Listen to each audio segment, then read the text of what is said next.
नमस्कार, प्रणाम, सत श्री अकाल। मैं अखिलेश झा कंपटीशन के इस चैनल में आप तमाम साथियों का हार्दिक अभिनंदन करता हूं।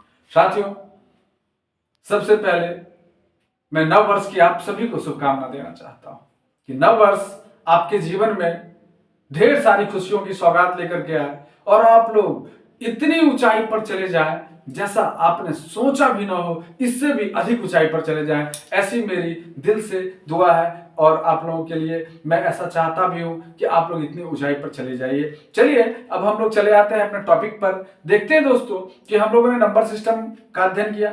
नंबर सिस्टम का जो लेक्चर 1 था, अगर आपने अभी तक नहीं देखा तो जाइए देखिए, उसको लाइक शेयर और सब्सक्राइब करिए। नंबर सिस्टम में हम लोगों ने सबसे पहले देखा कि आखिर ये नंबर्स क्या है, ये प्राकृतिक संख्या क्या होती है, ये पूर्ण संख्या क्या है, पूर्णांक संख्या, सम संख्या, विषम संख्या, परिमेय संख्या, अपरिमेय संख्या, भाज्य संख्या, अभाज्य संख्या, यहां तक कि हम लोगों ने वास्तविक संख्या और अवास्तविक संख्या के बारे में देखा।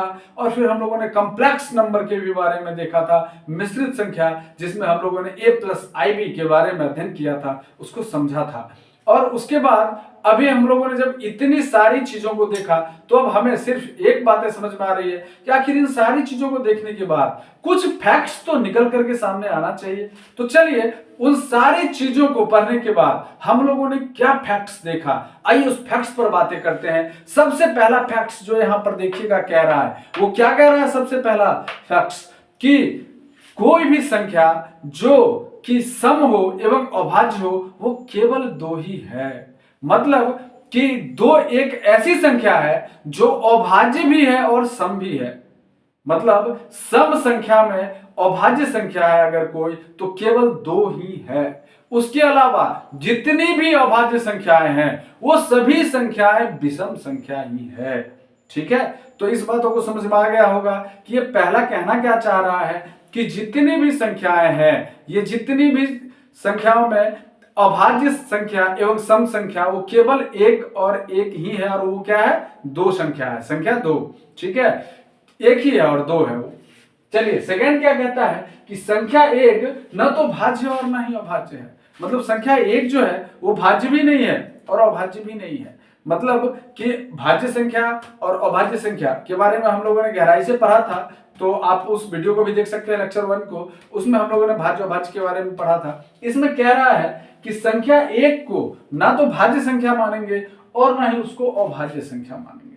भाज्य संख्या का मतलब क्या हो गया? हम बताए थे आपको कि जो अपने अलावा नहीं, भाज्य संख्या जो होती है जो एक और अपने अलावा किसी एक और संख्या से विभक्त हो जाए, वो भाज्य संख्या थी। और अभाज्य संख्या थी जो अपने आप से और एक से ही केवल विभाजित होती थी, उसके अलावा किसी अन्य संख्याओं से वो विभाजित नहीं होती है, वो अभाज्य संख्या है। तो यही बोल रहा है कि एक जो है यह भाज्य भी नहीं है और अभाज्य भी नहीं है।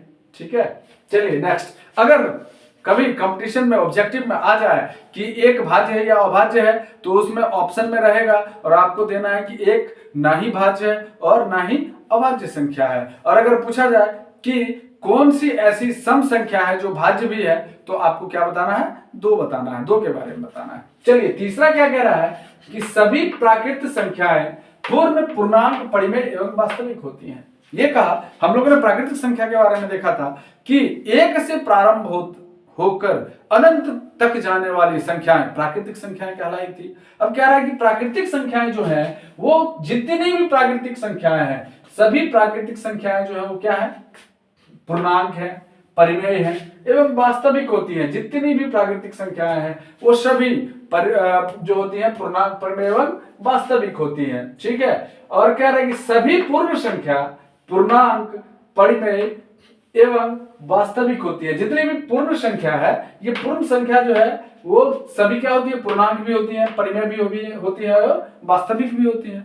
और पांचवा कह रहा है कि सभी पूर्णांक संख्याएं परिमेय एवं वास्तविक होती हैं। जितना भी इंटीजर है वो सभी क्या होता है? परिमेय होता है और वास्तविक संख्या होता है। तो इसका आप क्या करिए कि इसका नोट्स बनाना होगा आप लोगों को। इसके लिए आप इसका स्क्रीनशॉट ले लीजिए, और स्क्रीनशॉट ले लीजिए और चलते हैं कुछ और फैक्ट्स की तरफ। तो पहले आप इसका एक स्क्रीनशॉट ले लीजिए।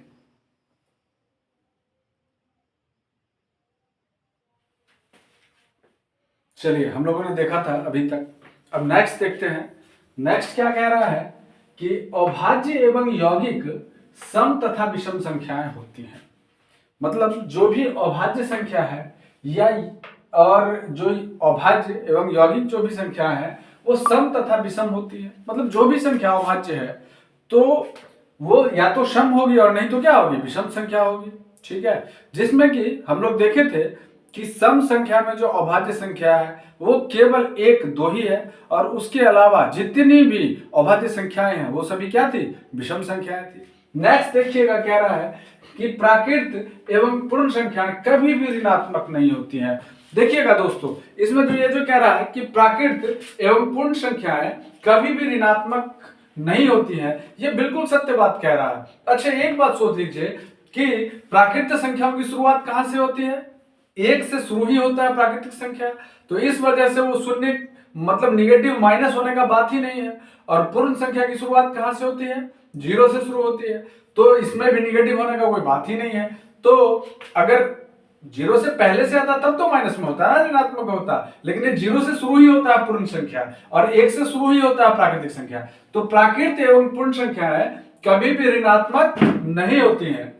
फिर नेक्स्ट देखिएगा, कह रहा है कि क्वेश्चन नंबर 8 कि पॉइंट नंबर 8 कि भिन्न संख्याएं परिमेय होती हैं। अब भिन्न संख्याओं का मतलब समझ गए होंगे कि 1/2, 2/3 इस प्रकार की संख्याओं को भिन्न संख्याएं कहते हैं। और भिन्न संख्याएं क्या होती हैं, परिमेय संख्याएं होती हैं। और नेक्स्ट कह रहा है कि शून्य ऋणात्मक एवं धनात्मक दोनों नहीं है।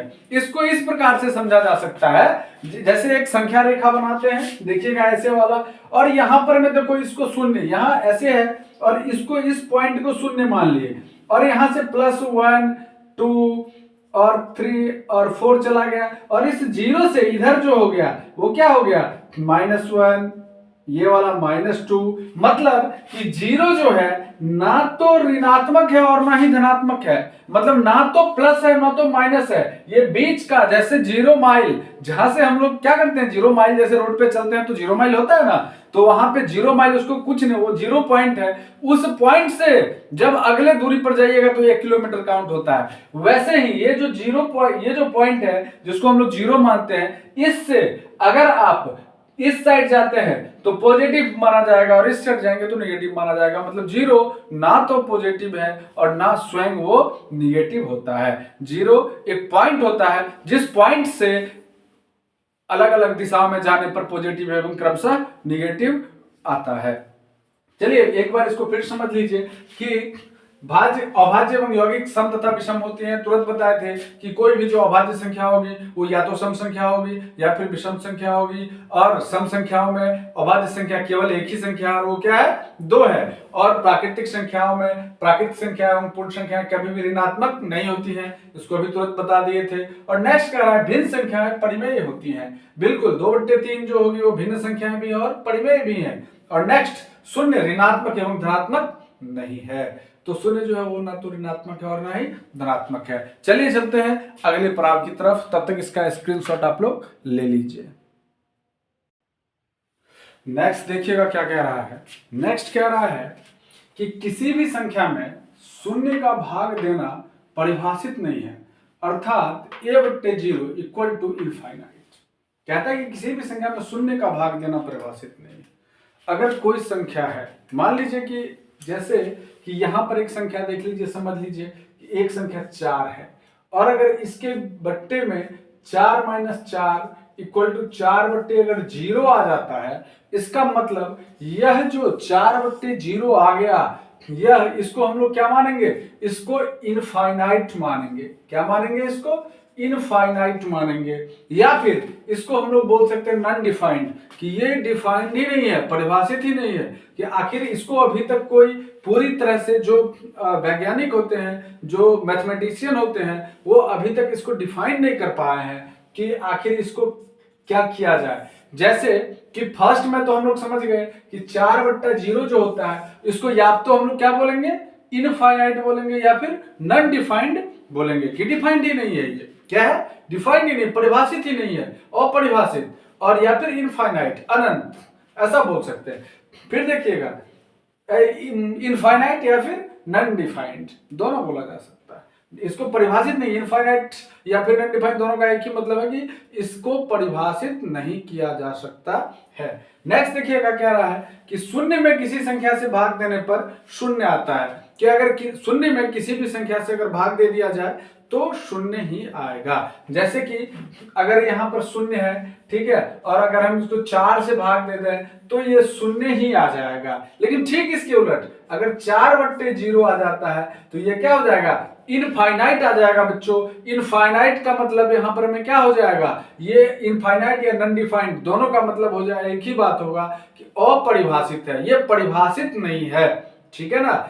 जैसे हम लोग बोलते हैं कि इसको हम लोग इसका कुछ परिभाषित ही नहीं किया गया है तो इसके बारे में तो हम लोग इसको लिख सकते हैं। अगर कोई भी आ जाता है अंक और नीचे में 0 आ जाता है, जैसे 10/0 आ गया, तो हम लोग वहां पर लिख सकते हैं इनफाइनाइट या फिर नॉन डिफाइंड लिख सकते हैं। लेकिन अगर 4/0 आ जाता है, जैसे यहाँ पर 0/4 आ जाता है, अगर ऐसे आ जाता है जिसको कि किसी संख्या से भाग लगाना पड़े, तो उस समय में वो क्या हो जाएगा, 0 ही हो जाएगा। इस बातों को आप समझ गए होंगे, ये काफी इंपोर्टेंट है। कभी कभी स्टूडेंट चकमा खा जाते हैं, वो ऑब्जेक्टिव क्वेश्चन आ जाएगा, अब ऐसे 4/0 पूछ दिया और 0/4 पूछ दिया, दोनों में डिफरेंस नहीं कर पाते, ये दोनों एक नहीं है, ये दोनों अलग अलग है, समझ के रखिए। 4/0 इज नॉट इक्वल टू 0/4, क्योंकि 4/0 जो हो गया ये नॉन डिफाइंड है। ये क्या है, नॉन डिफाइंड है, इसको डिफाइन ही नहीं किया जा सकता। जबकि 0/4 का मतलब क्या हो जाएगा, 0 हो जाएगा। तो ये दोनों कभी भी सेम नहीं होगा। तो आपको समझ में आ गया होगा। चलते हैं कुछ इंपोर्टेंट फैक्ट्स की तरफ, तब तक आप इसका स्क्रीनशॉट ले सकते हैं। चलिए अब हम लोग आ जाते हैं स्थानीय मान पर। ये काफी इंपोर्टेंट है, स्थानीय मान और जातीय मान से बहुत सारा क्वेश्चन होता है।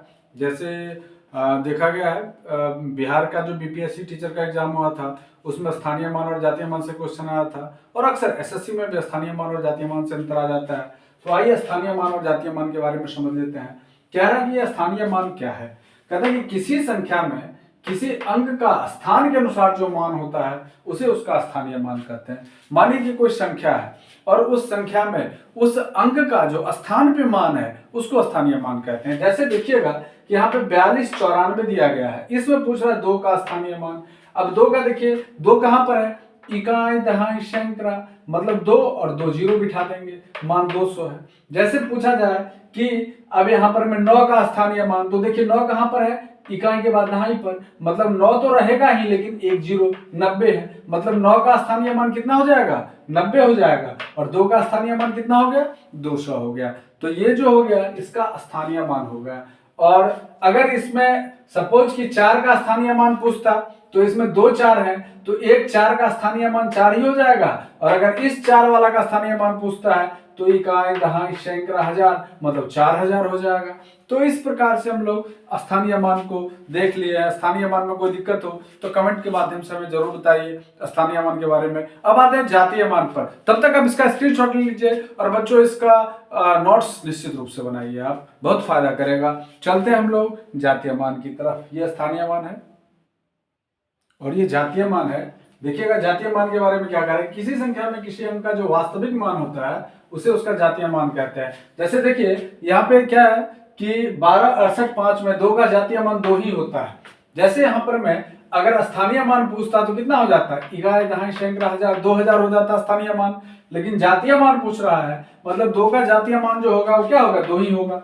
जैसे इसमें 1 का जातीय मान पूछा जा सकता है तो आप 1 का जातीय मान क्या बता देंगे, 1 ही बता देंगे। लेकिन इसी में 1 का अगर स्थानीय मान पूछ दे तो क्या करिएगा, तो देख लीजिए इकाई दहाई सैकड़ा हजार, 10,000, मतलब कितना हो गया, 10,000 हो जाता। लेकिन जातीय मान जो रहेगा वही होगा। जैसे 6 का जातीय मान, तो 6 का जातीय मान 6 हो जाएगा, और यही स्थानीय मान पूछता तो इकाई दहाई सैकड़ा मतलब 600 हो जाता। तो इस प्रकार से जातीय मान और जो स्थानीय मान है इसका कंसेप्ट आपका बिल्कुल क्लियर हो चुका होगा। चलिए चलते हैं कुछ और इंपोर्टेंट फैक्ट्स की तरफ, और इंपोर्टेंट फैक्ट्स के बाद हम लोग विभाज्यता का नियम पढ़ेंगे।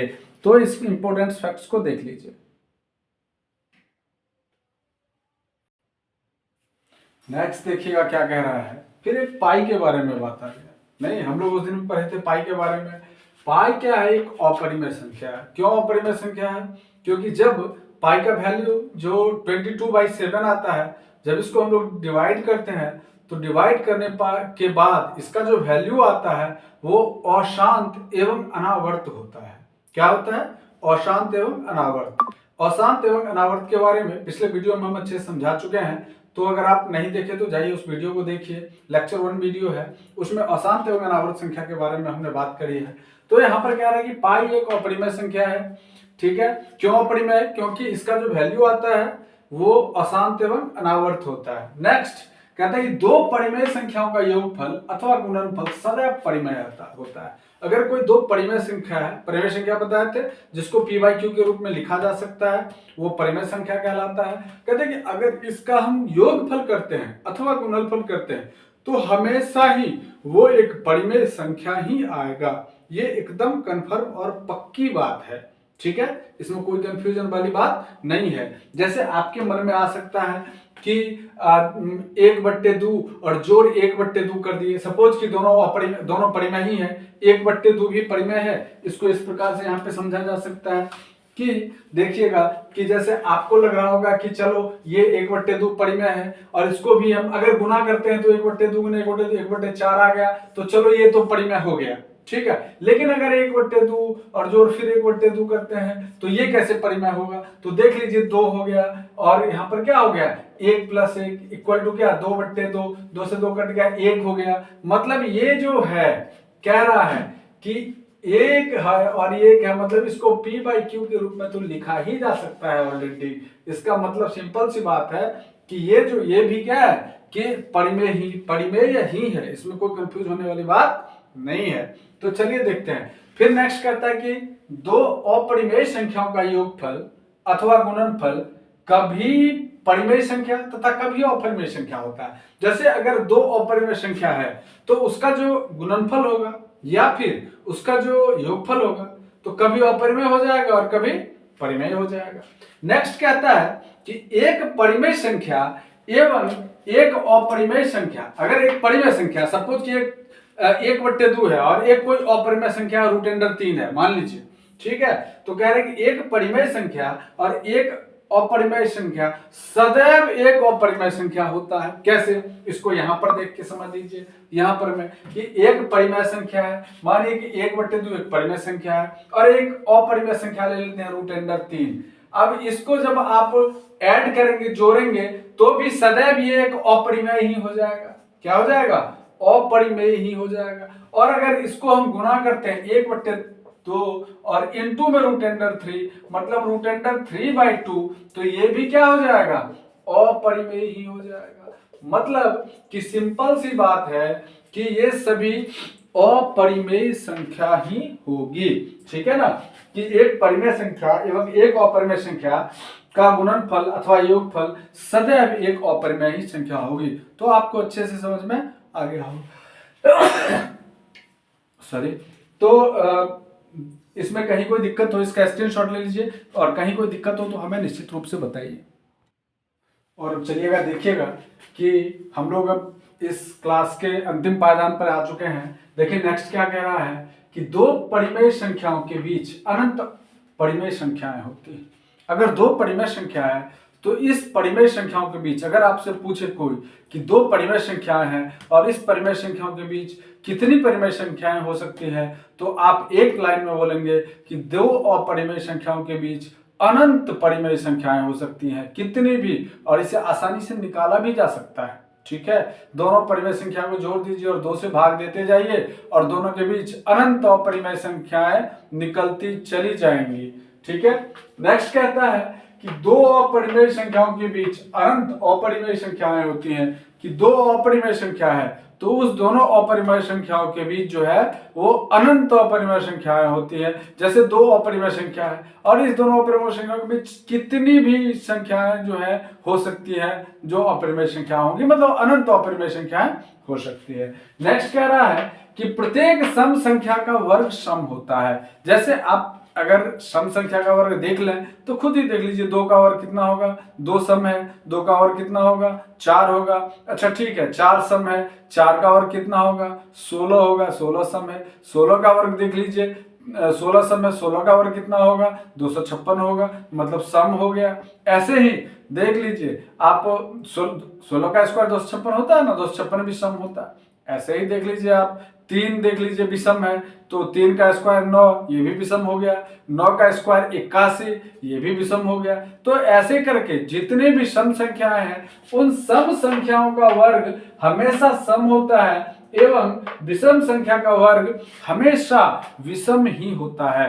तो दोस्तों आप देखे होंगे कि हम लोग पिछले क्लास में लेक्चर 1 में हम लोग काफी गहराई से क्या देखे थे, संख्याओं के बारे में देखे थे, और इसमें संख्याओं पर इंपॉर्टेंट फैक्ट्स को देखे।